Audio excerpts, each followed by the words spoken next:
probably change locations again. Hi. Hey, folks. I'm Nate, aka Gosei Green 1290, and welcome to the first official Gosei Green 1290 Backlog video. Yeah, Backlog. Because I ran out of ideas. That and my first copyright strike probably just got finished by the time this goes live. But anyway, you're probably wondering why a backlog video.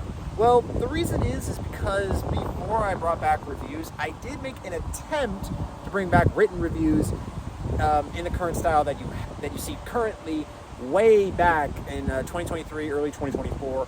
Now, this review was originally intended to be a crossover review with my good friend Ryder, if you remember him from the Dino Knight Gold figure review. Now, originally we wanted to sort of make this the pseudo-sequel to that. He would basically make a cameo, he would say, hey, you should probably review this, and it would sort of end with me going insane and imagining Ryder as sort of a figment of my imagination at the end. But time sort of got away from us. The review was already finished, but we never really went through with crossover plan ideas.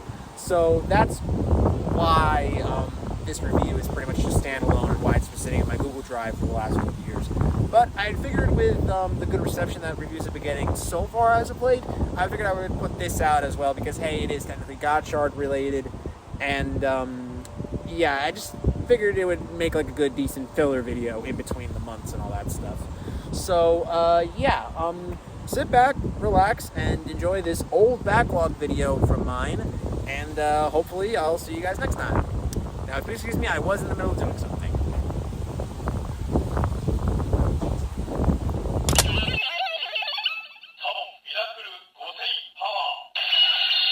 Hey everyone, Gosei Green 1290 here with another review, and today we're going to be using the DX Oneness Raised Buckle from Kamen Rider Geets, the 4 Aces in the Black Geets movie. Released not in the P-Bandai line, as this item was actually a pre-order campaign item for the DX Gotcha Driver. Well, not this one, it was a bonus with the DX set that came with the wrist drawer.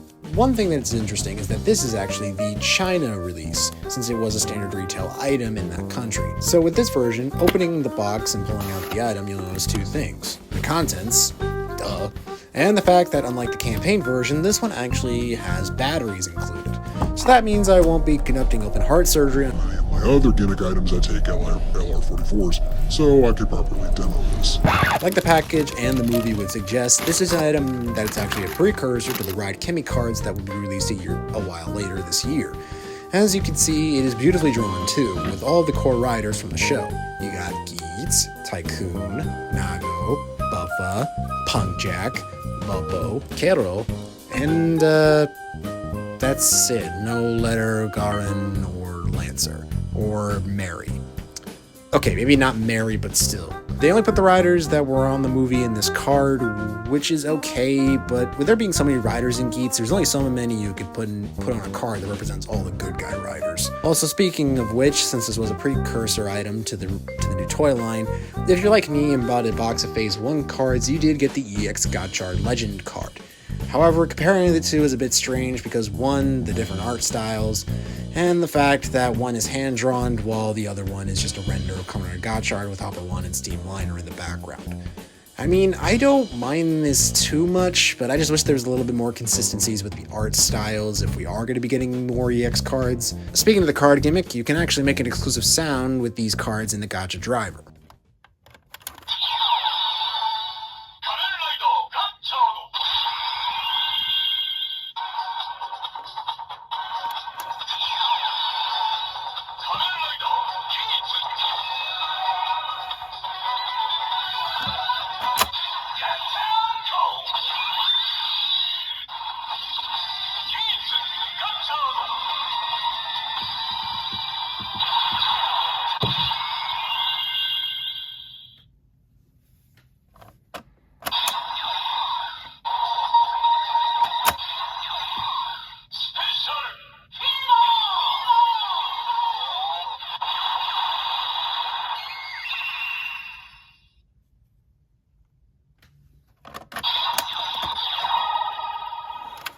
And that's pretty much it for the compatibilities with the card and the Gaachard toys. And of course, comparing the Geets card to the Geets standard Legend Rider card, as you can see, the main focus is on Geets himself rather than the other riders. I mean, you could say that they're the same card, technically, but if you turn around the backs, as you can see, one is dedicated to the Legend Rider head crest, while the other one is just a standard Steam Hopper head crest, which is actually a little nice attention to continuity, if you ask me. As for the Oneness race buckle itself, it's a nice cherry red color with a sparkly pattern design on the driver's rim. It's basic, yet unique, especially for a movie-exclusive form. Now, while the Oneness race buckle doesn't need a card for it to function, I do like the idea of sliding any card into the slot. If it can fit, it can work. It really doesn't matter since all it's doing is pressing a button, but once it's in, the charm works. However, though, there is a small drawback to this, as all the functions are in the card pressing gimmick. So the reason why that this is the drawback is because with other giant buckles released from Geets, they have a special switch that once it's inserted into the driver, it has its own unique sounds in tandem with the driver. But with the Oneness race buckle, it doesn't have that. It just has the standard switch that hits the buttons on the driver indicate that it's being in use.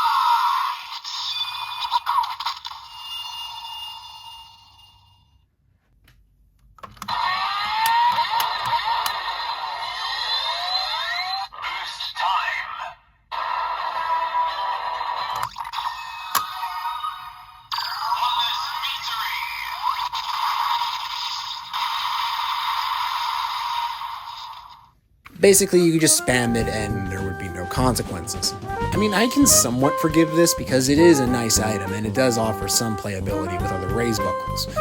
And of course, comparing it to the other buckles we have in the wave, it's definitely a nice size and it's actually a lot more comfortable to fit in the hands, and it does stand out pretty well enough with the other movie exclusive Toku items I have in my collection. If you have the Geets line, you'll get a kick out of this for sure if you find it for a good price. And if you want all the cards from Gattchard, then I would suggest you try to pick this up as well, because it's a nice addition to any collection in my general opinion. And with that being said, this is Ghost Green 90 signing out and reminding you to stay safe.